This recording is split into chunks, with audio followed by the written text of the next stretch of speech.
Hello and welcome to another edition of the program, Total Woman on AD4 TV Radio. My name is Mutio Lori. The media plays a big role in the life of the society. The media informs, educates, and entertains people.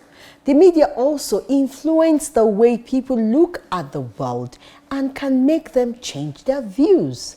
Yes, the media is now an indispensable feature of human activities as it influences the social, civil, cultural, political, economic, and aesthetic outlook, bringing radical changes and improving society. So this industry has recently seen a huge presence of women, even though it was a male-dominated industry. The impact of women in the broadcast industry cannot be overemphasized. So, as many women have and are still making great impact in the broadcast industry. So today, we are discussing the role of female broadcasters in the media industry and society in general. I have a very popular broadcast journalist with experience in media, extending to media strategy, communications, and advertising to talk on this issue. She is an household name in Nigeria. She has over 19 years of experience in the broadcasting industry with consistent cutting-edge deliveries on program production, presentation, news production, casting, and correspondence. She has added author to her title after writing a book in the heat of the pandemic. She is popularly called the Queen of the Airwaves. Vita, you're welcome on my show. This is where we go Queen. You're welcome. It's nice having you here. Thank you for having me. Despite all your busy schedule. I feel like we've done this show forever. It's really good to have you. Same here. Thank you. I'm so glad I'm and here she's finally. also a thespian. Yay! So let's talk about broadcasting now. Right. What is broadcasting to you, and how did you venture into this industry? I think for me, broadcasting is life. Broadcasting is communication. Without communication, there is no life. I mean, you're pretty much in your own zone if you can communicate. So if you can communicate from one to many, it makes it even better than when you're communicating from one to one. And we all know that broadcasting has moved from you know, the pan radio time when it was just, Yoruba will call it asoromadasi. You know, you just talk, you cannot get an immediate feedback. Yes. Now we have a whole lot of government or feedback mechanism from telephone to social media. So it's more robust. For me, it is the engine of the society. And don't forget that journalism is the fourth estate of the realm. Without broadcasting, without journalism, the society will go amok, pretty much. So it's a very serious, very important profession, and that deserves to be given that level of seriousness. Now, why did I choose to be a broadcaster? I think it comes from a place of wanting to make impact. As a child, I have always seen myself as some form of Voltron. Save the world. Defender of the universe, you know. Growing up, I always wanted to help people. I always wanted to be able to intervene if I see someone being oppressed or somebody being shortchanged. And I actually thought of reading law. And I knew that if I was a lawyer, I was going to be a very radical one. And I thought of the possibility of being in prison. Then I used to look at the lives of people like, is it Gani Fayemi, right? Yeah. Who would be arrested and he would say his lips were stitched in several other places. I'm like, if you do that, who will take care of your children? You know, I was having conversations with myself. And until such a time when I would sit in front of the television and I will watch the likes of Comfort Okoronkwo doing junior debates and programs like that, and I will watch the like of Senior Owe Brown on the NTA. And, you know, I said to myself, when I see the news reports and all that, I'm like, I can actually, through the media, touch lives. I can talk about people who are being oppressed in the media, and then I will get help for them. So I don't have to be a lawyer to go and fight people and get into prison. Prison. I didn't know journalists get in prison at that time, actually. But maybe not that bad, the way, you know, Ghani's issue was. So yeah, I decided to opt for the media for that reason. And I think I found it really fulfilling so far. Wow. Yes. Wow. Actually, that's my next question I was going to ask you. Because seeing the passion, you know, right. And seeing the industry, have you fared all this while being a broadcaster? Your imagination as a young person, have you been able to meet it, or is more like imagination and reality, two different things? No. For me, I have been able to, you know, actualize my dream in terms of why I decided to venture into broadcasting. You know, people do things for different reasons. When I started broadcasting, my first job was as a student. You know, it just happened. And I got a job with Media Plus Communication, presenting and producing a TV program that was airing on ITV and EBS then in Benin. And I was being paid 3,000 naira. That was a big lot. As a student, are you serious? I was a big girl, you know. But when I started radio, I didn't say that. I don't think my salary was enough to pay my transportation every day and buy me lunch at work. So it wasn't so much. The point I'm trying to make is it wasn't so much because I was going to make big money that I went into media, right? So it didn't take long for me when I started working to start looking at how to tell stories that would impact life. I knew that's what I wanted to do. I knew I wanted to talk about the fact that if you were HIV positive, you should prevent other people from getting it. I knew I wanted to talk about if there is a bad road somewhere, why is the government not fixing it? I knew I wanted to connect people who can develop areas to areas that are not developed. So I had that focus. And so far I've had stories and developed stories that have brought such results that makes me happy. I always want to share the story of a farmer, a visually impaired farmer, actually.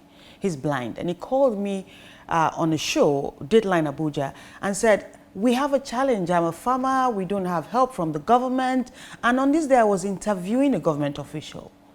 So I said, sir, you can hear him. So what are you going to do about it? And he said, yeah, I will do something. Let him come. I said, no, I'm going to give him your number. Is that okay? He said, no problem. And I did the connect, and I followed up. And at the end of the day, this same farmer called me back and said, whoa, do you know, they told us to form an association, all the physically challenged people, they gave us a tractor to clear our farms, they gave us seedlings, they gave us, you know, and I'm still in touch with that man till now. I've done a lot of follow-up stories that I've seen, okay, I've actualized and I've seen something positive, and I'm just happy. Or is it because there is no, you know, a fence in a particular school and you carry that story and sing about it up on the time that the government said, let me just put fence so this people will leave me alone. Sometimes that's all you need to do. Keep saying it until something is done. And so I get that feeling of joy. Sometimes it's as simple as you make a call to someone. You know, I used to do the birthday show.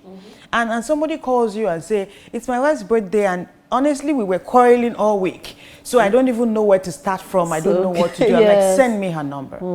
And I call her up on air and tell her how this man is so sorry. He's like, he knows you're the best thing that's happened to him, but he doesn't put to have issues communicating.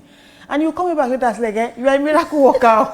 My home is heaven now. It's something as simple as that. But you've been able to make a difference. You've been able to change a frown to a smile. You've been able to make somebody happier than you met them.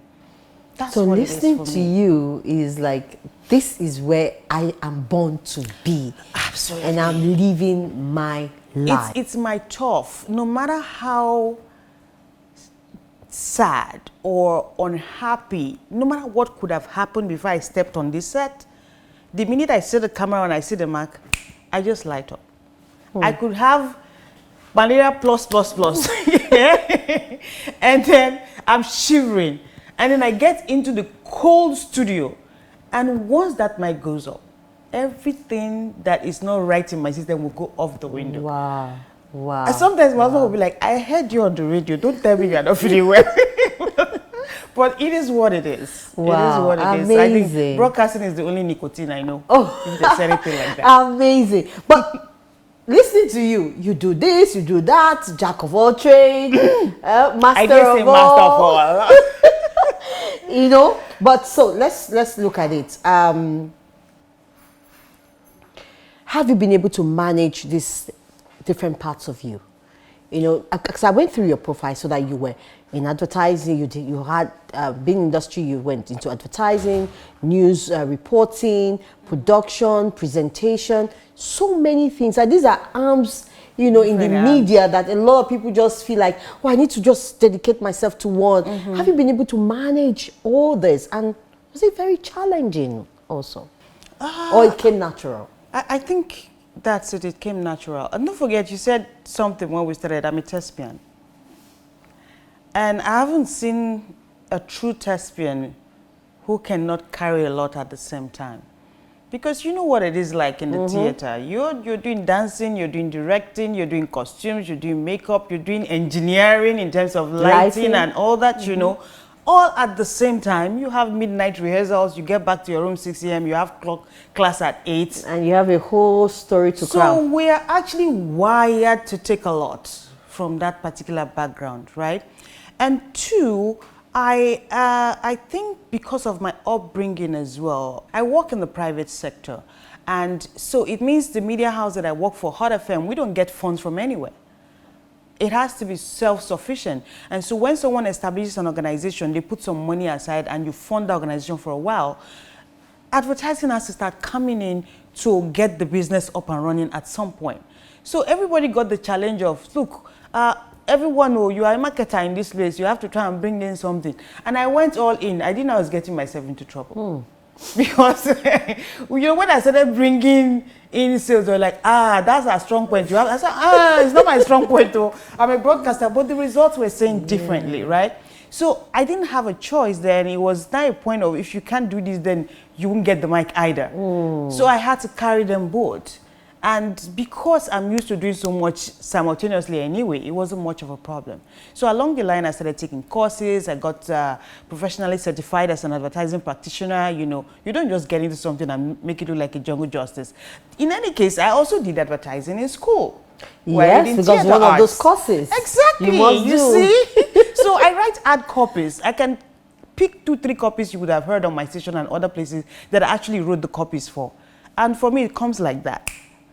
It's like I see a product and I'm thinking, I'm already singing the advert in my head, you know. Sometimes I'll pick my phone and record it before I forget that thing that played out in my head. So yeah, I think it is because of my background that made it so, well, not so difficult. Let me not say so easy. It's easy to pick up something from your words like, I'm a woman.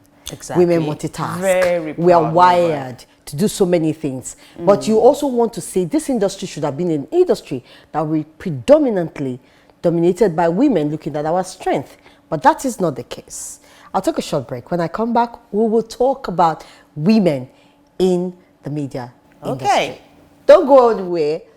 My guest, Queen Rita, is here and we will be looking at women generally in the media industry. Don't go away.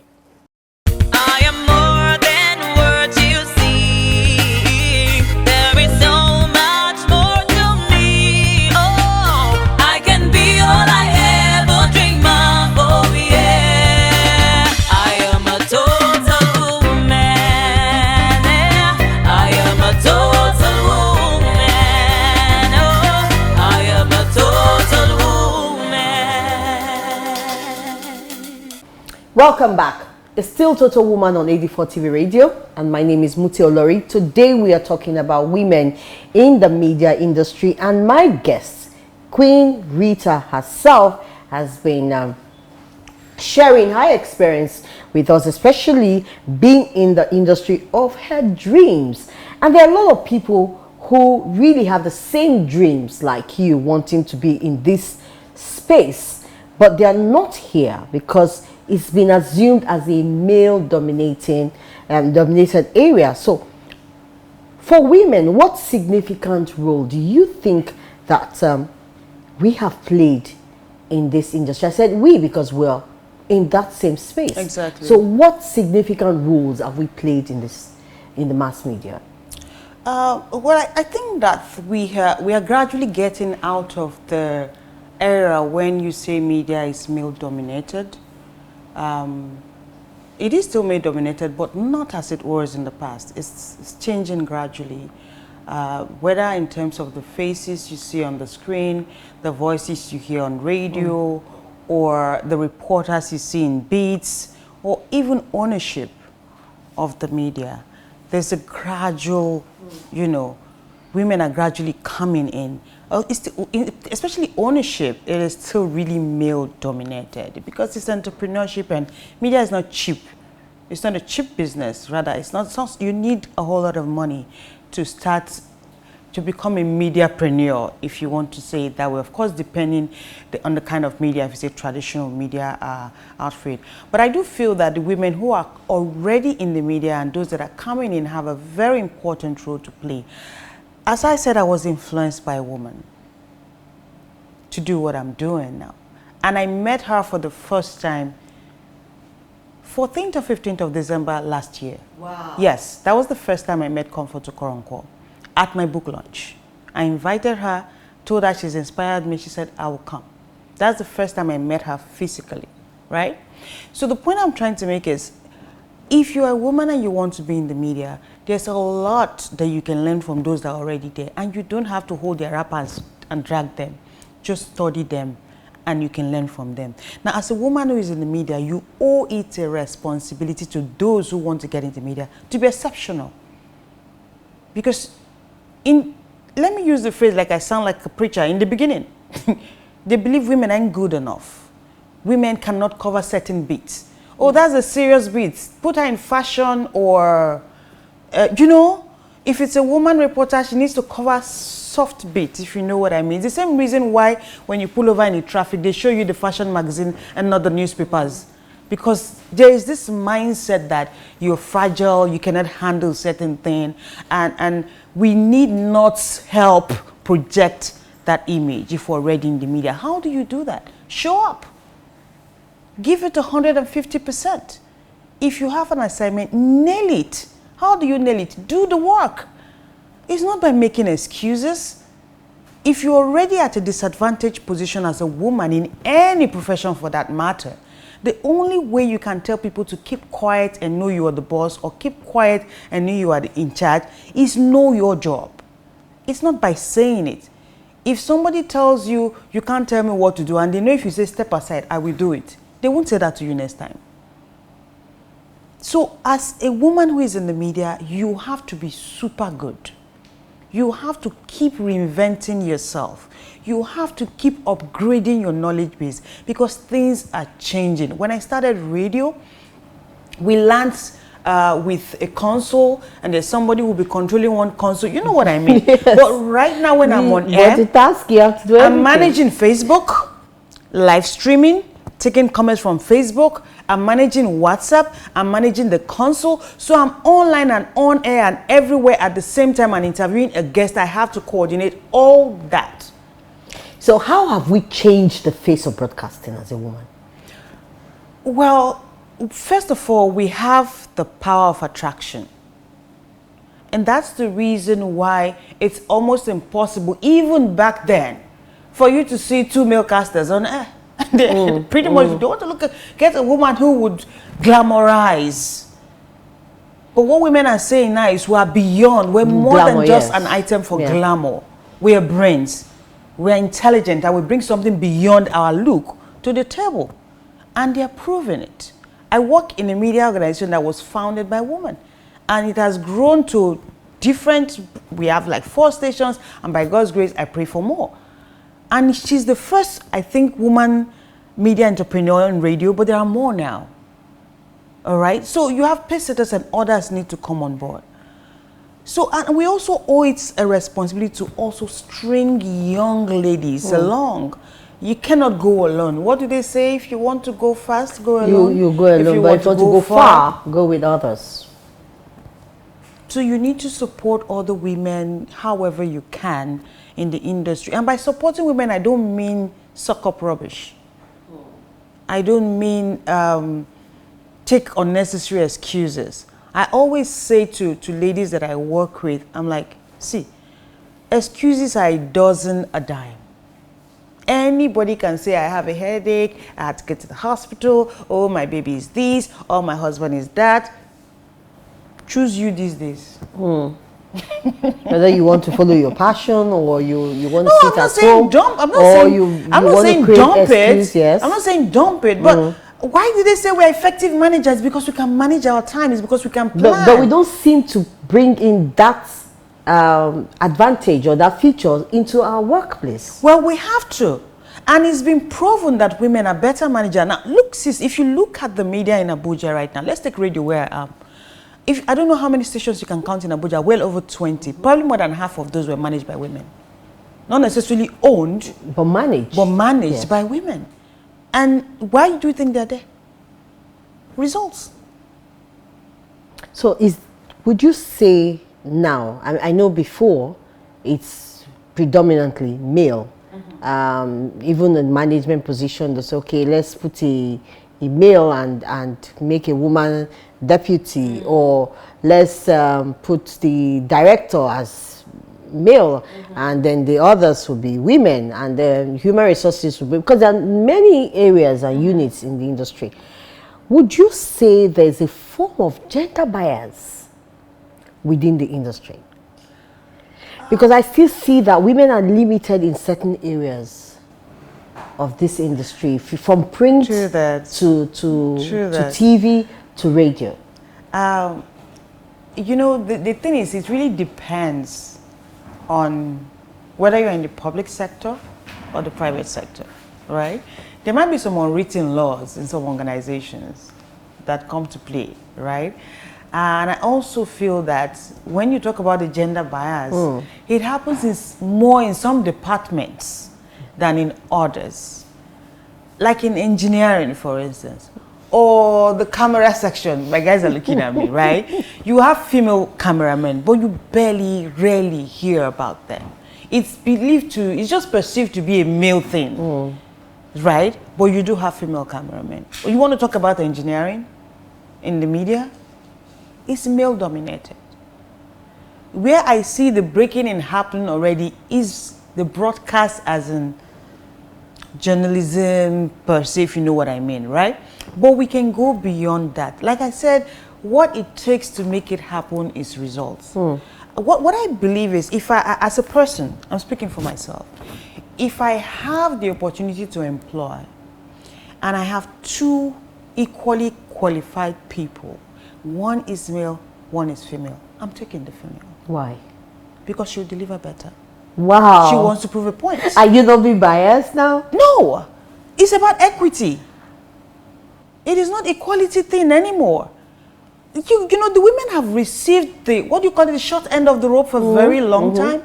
And so you need to reach out and give anyone who is willing and capable a chance. So any young person listening to you, or anyone who has been passionate about, especially going to those areas that has been assumed as predominantly, oh, women can't carry mass, women can't do this, they can't handle the camera, they can't hold the camera, they can't do the tedious work, there's a lot of standing. And this person is passionate about that area or these areas that we've talked about. How would you begin to influence them, or what suggestions would you give for them to begin to break through that areas and make an impact? I'm going to sound like a broken record, but I will say it again. Be ready to do the work. There is something that Chris Anyanwu said to me when I was to resume work at Hot FM. She looked me in the eyes and she said, girl, you better roll up your sleeves and work. It was just a phrase, but it meant a lot to me. Don't fly I'm a girl flag. Roll up your sleeves. If you have to climb up, climb. If that's not your area, shift. Don't try to say I can when you can. You know it's not your strength. Identify your strength. That's one of the things that Women in Media, because I'm a co-founder of Women in Media Development Initiative. That organization is an NGO. We go beyond, it's about development of capacity for women in the media. So it goes beyond just journalists or broadcasters. It talks to those who are in accounting departments. So we look for training opportunities for people in different sectors not people, women, in different sectors of the media. And in looking for this, we also find there are women who are capable of also training women. And if you need to get a training from men, absolutely.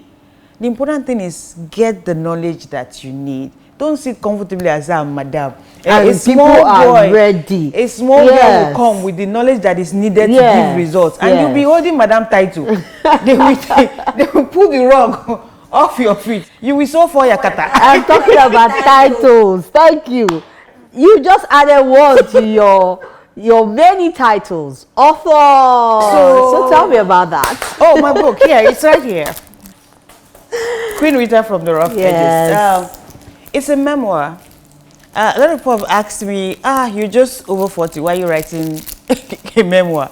I'm like, I didn't know there was somewhere they said you wasn't writing until you're 70 or something. But if you told me I would write a book, that's one of the things I will tell you now. I'll tell you now, you know. I always say that I can talk for a living, but I can't write to save my life. I'm one of those people that my scripts are talk points. I can hardly, except I'm reading the news, I can hardly stick to a script. So I just get a talk point and I get on air. So long as I have all the information I need, I've read about it and I know what to say, I just give myself talk points and I go, right?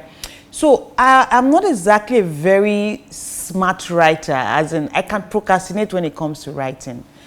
So what I think I got the ignition when I was speaking at an event. I do speaking a lot. I speak at especially when it comes to youths and women programs. And I spoke at this particular event. Now the way I speak is I draw from my experience. When I'm going to talk to a group of people, I try to relate to you based on what I have experienced. So you can relate. I feel there's connectivity when you do that. And whenever I do that, I love the feedback that I get. I see youths come to me and say, you've just inspired me to know I can actually achieve a whole lot. I can be a lot more than I am. I've seen women come to me and say, my daughter, God bless you. So I said to myself, oh, you can't speak everywhere. Why don't you write it down? You know, so after I celebrated 15 years on radio, I started. And I think COVID helped. I had some times in my hand that beyond going to the radio station, traffic was less. I didn't have a lot of meeting outside of the station. Everything was Zooming, you know. So I had a lot of time to be able to think and pour some memories out and come up with this. So how will this impact someone who wants to thrive, to do what you're doing? It's not just to strive to do what I'm doing, but it's to strive to succeed in whatever you want to do. Because I didn't get it, I wasn't born with a silver spoon. Not that I was born in poverty, no, but I had it rough. Growing up, you've read my book. I have. I was just waiting for an opportunity to be able to say that. I had it rough. Because, but, yes. I knew early enough that there is more to me than the circumstances that surrounded me at that time, right? And that is what this book would do for anyone. So for the media person, it will make you see someone who wants to get into the media. It will make you relate with the fact that there's so many opportunities and you need to be equipped. You know, this opportunity meets people when they are ready, then that's opportunity. But if you're not ready, it will pass you by and someone else will take it. Exactly. You have to be born ready. It's like Boy Scouts, right? Be prepared. Yes. That's it. So it's for the media, yes, Wow. you will see some nuggets. There's a chapter titled, So You Want to Be a Broadcaster, something I'm actually developing into a book of its own, right? So You Want to Be a Broadcaster. So it gives you some tips and some of my experiences about how when I started, all I was doing was regular presentation. But I had to start reading sports. Broadcasting made me know sports. It was never my business who is playing and who is, are they paying me? It was my headache. But when I get on air and my colleagues are talking sports, and at that point I become mute. And somebody will call, say, is Rita still in the studio? I said, okay. I started watching Premier League. I started thinking Ronaldo is such a nice guy. His bucket kick is this. Bend it like Beckham. Wow, so I started understanding who is, what the game is about. So because I want to be a part of it. If your audience requires something, you have to give it to them. That means get more knowledge. Wow. I think I will end it with that. Get more knowledge. Thank you, Rita, for being my guest and for sharing your experience with us, because it's a whole lot, and getting your book to read will add the confidence that every young girl needs to go out there. And young boy as well. Yes, no matter the limitations, no matter the struggles, you can be who you want to be. Exactly. All you need to do is put the work to it. So the female gender has over the years been a strong force in the media, and the roles we have played cannot be overstressed. So broadcasting is often viewed as a field to gain popularity. It should, however, not be the propelling force for upcoming broadcasters, especially women. What should matter most is how you impact the society and the world at large. I hope you learned something. Join me again next week for another edition with another guest on Total Woman, AD4 TV Radio. My name again is Muti Olori. God bless you.